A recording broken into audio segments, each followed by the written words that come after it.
here at Haas Pavilion, and it was not even close. Cal 90-58. We'll see if it's a little tighter here this afternoon. Lola Donez tracks down the opening tip. She's in the starting lineup for the third time this season, with Shepard being scratched. And here we go, underway from Haas Pavilion. Try to get it on inside to Walker, who has been very strong and consistent inside for the Cal Bears, but knocked out of bounds. When we've seen Cal start games in this way, they look to go straight into the post on that first possession and establish that presence down low.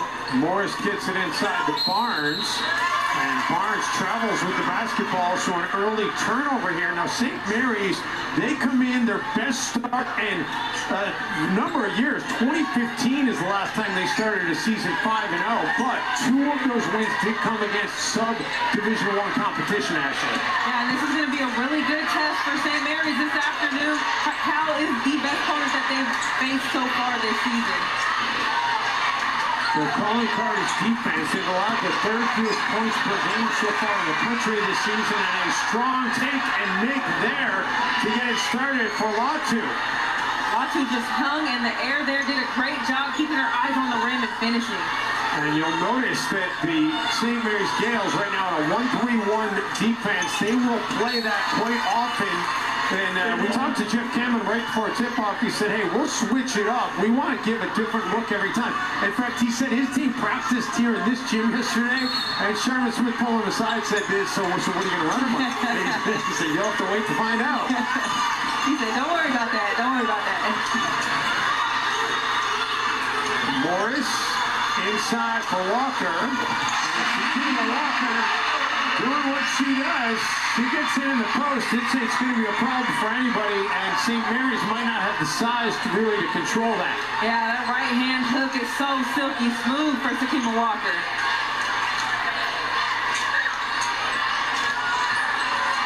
Three ball no good for Jada Hunter. And last touch by Cal. St. Mary's will have it with 20 on the shot clock. Sakima Walker. Yeah, just a great job establishing her presence down low. Just an easy little bunny hook shot down there in the paint.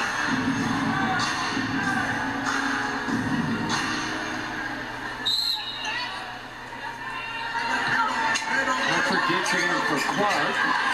Sophomore gives it right back. A little miscommunication there. The Gales nearly throw it away.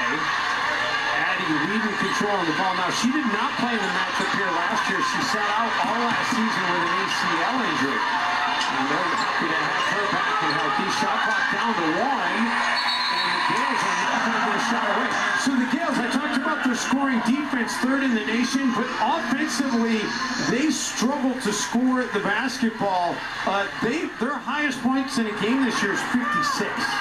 Yeah, well, they're the type of team that likes to score in transition, create offense from their defense. By the way, the 56 against D1 opponents is the most they've scored. And here's a look at the numbers. And you see that defensive rating with the 45 per game, third best in the nation, leads their conference.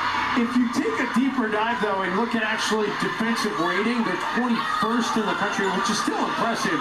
But that takes into account how many points you're giving up per 100 possessions.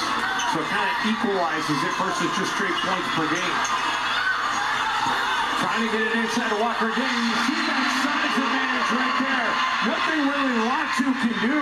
You got 5'8" trying to defend 6'5". Well, and that's how you get a team out of a zone, is you pick it apart. And obviously, Sakima Walker has a size advantage. That's a really good look for Cal. Whedon gets to the free throw line and knocks it down. St. Mary's has to be so happy to have Abby Whedon back healthy. She is an all-around player. She touches every part of the stat sheet for them. They're part of the Whedon trio of girls that have all worn the St. Mary's uniform. And we'll get a whistle as Walker gets banged inside. Her sister Ella is also on this Gales team, and we'll likely see her on the floor as well. And then the oldest sister, Tacey Whedon, she is the all-time career leader in made three-pointers in St. Mary's history. It looks like the little sis got something to try to live up to there. Puck Morris, reigning ACC Rookie of the Week, misses on that three-point try.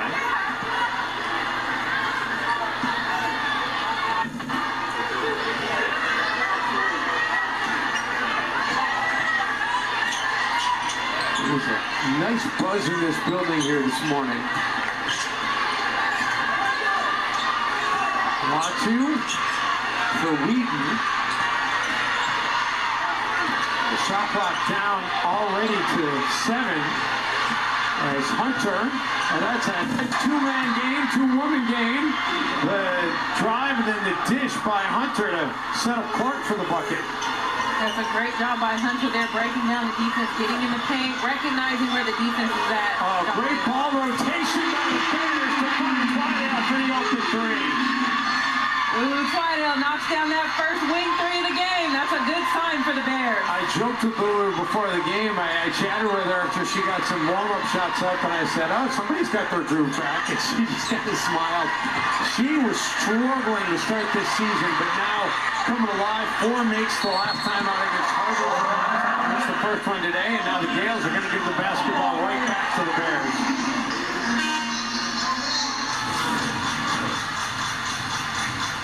It's a great job. Walker recognizes the one more pass. Lulu knocks down that wing three. That is her money spot. And out of the stoppage, Puck Morris is going to take a break. Gisela Mall will check in for the first time here this afternoon. Actually, it's not even this afternoon. It's still morning. This morning, Walker inside. 11:39 a.m. local time here on the West Coast.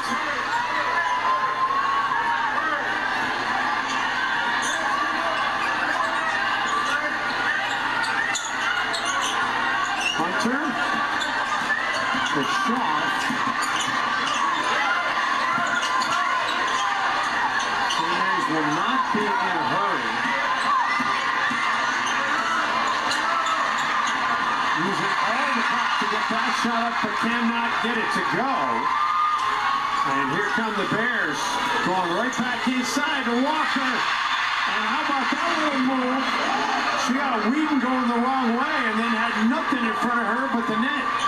And St. Mary's has had no answer for Sakima Walker in the paint. Love that the Bears are taking advantage and continuing to go into her.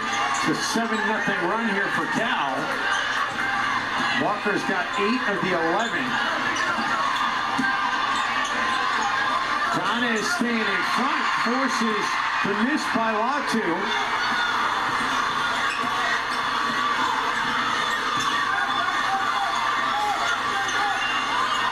Well, Twydale was trying to go across court. I think that just slipped out of her hands. Clark in transition, and Edie Clark able to roll it in.